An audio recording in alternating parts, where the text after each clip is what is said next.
Isang mapagpalang araw po para sa ating lahat. Ito po ang inyong lingkod, The Hustlers TV. Sa vlog ko pong ito, ang pag-uusapan natin ay about po ito dito sa K92 na Top Coat Clear. Ito po ay request ng isang viewer, ayan, na si Richard Gines. Ito sa comment niya, sabi niya, Dol, K92 brand naman po, sunod. Shout out, Dol, Puerto Princesa City. Ayan, Richard. Ito na yung request mo at ito ay para din sa mga nagnanais gumamit ng K92 Top Coat Clear o doon sa mga hindi pa nakakaranas gumamit nito, no? Ang K92 po, ito po ay isang urethane type 2K. Ano ba yung 2K? Ito po ay two-component system. Ba't ba nasabi itong two-component system? Bukod pa po dito, no, sa clear, sayang wala po kung sample ng hardener, meron siya iminimix pang hardener. Kung tawagin siya sa ibang brand ay catalyst or activator. Ang K92 o urethane type, kalimitan to ay gas resistant. Shiny, makunat. K-222 rapid cure click out. Ibig sabihin po noon, ito po ay mabilis matuyo. So, ang mixing ratio po nito ay ito, no? Dito maraming malilito kapag bumili lang kayo ng tingi. Kaya unang gagawin nyo po doon sa paint center, tanungin nyo kung anong top coat clear yung binibigay sa inyo. Kasi baka bumibili kayo ng K92, hindi naman available, so may binigay sa inyo. So, ano yung brand? Ang brand po ng urethane type ay napakarami. At bukod doon sa napakarami ay magkakaiba po ng mixing ratio. Hindi po pare-parehas. Merong nilalagyan ng thinner, merong konti lang inilalagay, at merong hindi na nilalagyan ng thinner. So, kaya, pag bumili po kayo, lalo tingi, wala sa gantong lalagyan. So, para malinaw po, kausapin nyo po yung inyong, yung nagbebenta sa paint center, kung ano yung top coat clear, at pakilagay ka mo yung mixing ratio. Yan. So, ito kasi malinaw, meron sa likod. Ang nakalagay po dito sa likod ay 3:1. So, ibig sabihin ng 3:1, tatlong parts nito at one part ng hardener or catalyst or activator. May kalituhan, ano ka ba yung parts na tinatawag? So, ito po, para hindi po kayo malito. 3:1. Ayan, 3:1. Ibig sabihin yung 3:1, yung 3 parts ng clear. Tayo. Ito po yung clear. Tapos yung one part,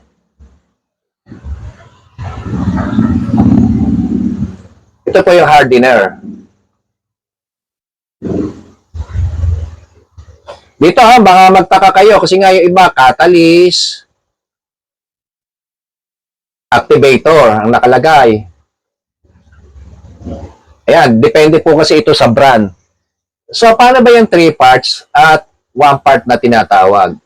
So, ito po yung 3 parts. Kung ito po yung inyong timplahan,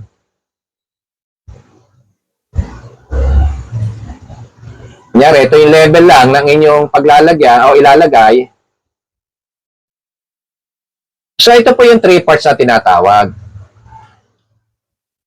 Equal po yung mga laman niya, no? Equal din po yung size ng pinaglagyan nyo, no? And ito yung 1 part. Equal din to, pero isang part lang siya. So, itong 3 parts, ito, dahil clear nga siya, ito yung clear. At 1 part, yung hardener, catalyst, or activator, so ito yung hardener. So, ayan, pag mimixin nyo yan, yan po yung 3:1 na tinatawag. Dahil nga wala na siyang reducer, o wala nang urethane thinner, so napakadaling timplahin. Pagsasama-samahin lang yan. Yang 4 na yan. Pag bumili po kayo nitong isang quart,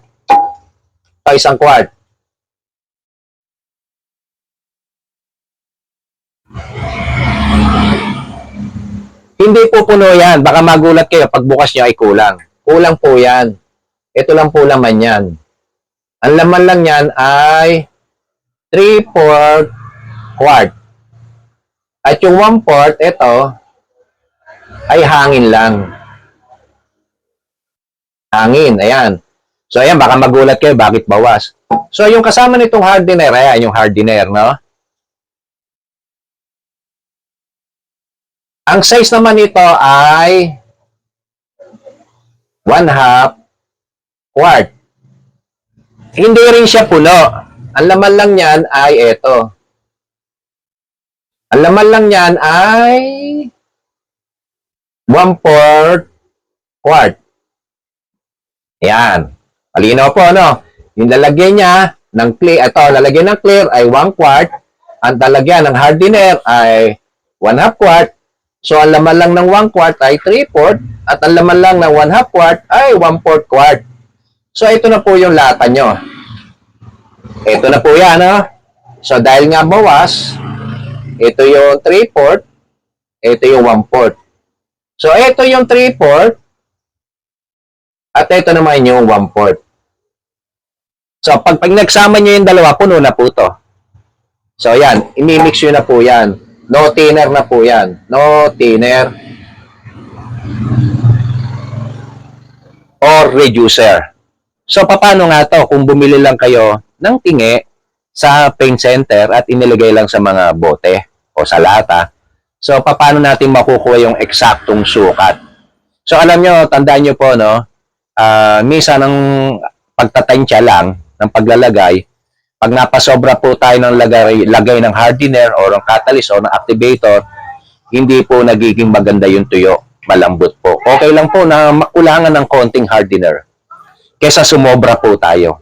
Yun lang po yung sa aking kaalaman, no? Sa aking experience. Naka-experience na rin po ako kasi dati nang tinatansya ko lang. So, bakit tayo matuyo? Malagkit. Yung pala ay masama rin ng sobra ang hardener. Kasi iniisip natin, baka mas matibay pag dinamihan natin ang lagay ng hardener o ng catalyst. Pero nagkakamali po tayo. Kahit po sa epoxy primer, pag napasobra kayo ng catalyst, malagkit po. So, kailangan po ay tamang mixing ratio or kahit kulang ng konti yung ating catalyst. So, ipakikita po sa inyo kapag bumili po kayo ng tingi.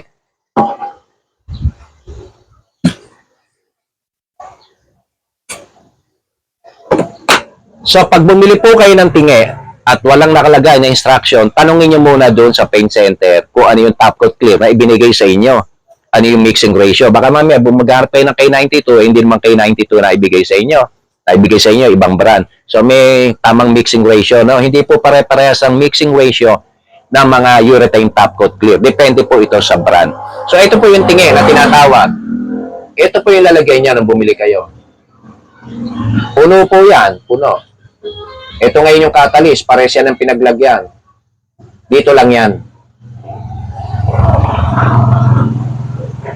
Ito po yung clear. Ito po yung hardener o catalyst. Ayan.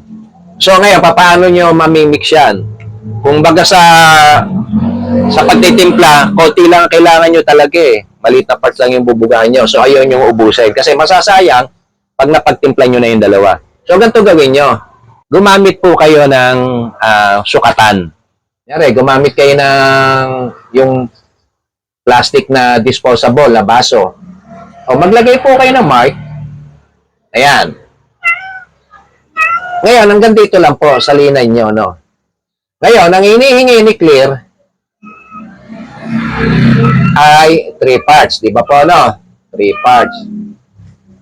So, ito yung nalagyan nyo. So, magsalin kayo ng 3 parts nito. Una muna, 1 part. So, nandito na siya. Ayan, yung 1 part. So, maglagay ulit kayo dito. Magsalin ulit kayo. Bali, 2 parts na. Dahil 3 parts nga, magsalin ulit kayo. Then, sasalin nyo yan dito. So, magiging 3 parts na siya. So, ito na yung kabuuan ng clear. So, yung hardener. Itong hardener. Ito yung clear, ha? Ito yung clear muna. Clear. So, ito naman yung ngayong hardener. So, kailangan natin sa hardener ay 1 part lamang. So, salin natin ulit dito ang hardener. So, ito yung 1 part ng hardener. So, 1, 2, 3, clear, at pang 4 parts, yung hardener. So, ayan, pwede nyo nang pag-mixin yan. So, ayan lang po yung natimpla nyo. Hindi nyo po naubos lahat. So, malinaw po yan. Kasi pagka natimpla nyo na po yan, may curing time na po yan na 24 hours or mainitang panahon, nagugulaman na po yan. Hindi nyo na po maibubuga ng ayos. Kahit lagyan na po na siya ng reducer o thinner, hindi na po siya lalagnaw. So, ano po ba ang kagandahan ng K92? Itong K92 na K-22 Rapid Cure Clear Coat, madali po siyang matuyo. I-compare sa mga ibang urethane top coat clear. Makintab, makunat, at gasoline resistant. Halos lahat naman po ng 2K o 2-component system o urethane type ay gasoline resistant. Sana po ay may natutunan kayo sa video kong ito at kung ito po inyong nagustuhan, baka pwedeng makahirit naman po ng isang like po dyan. At para naman sa mga bago pa lang sa aking channel at hindi pa po nakapag-subscribe, please subscribe at pakihit na rin po ang notification bell para ma-notify kayo at updated po kayo sa mga video na aking ina-upload. Hanggang dito lang po. Muli po ang inyong lingkod, The Hustlers TV. Thank you for watching. Keep safe and God bless.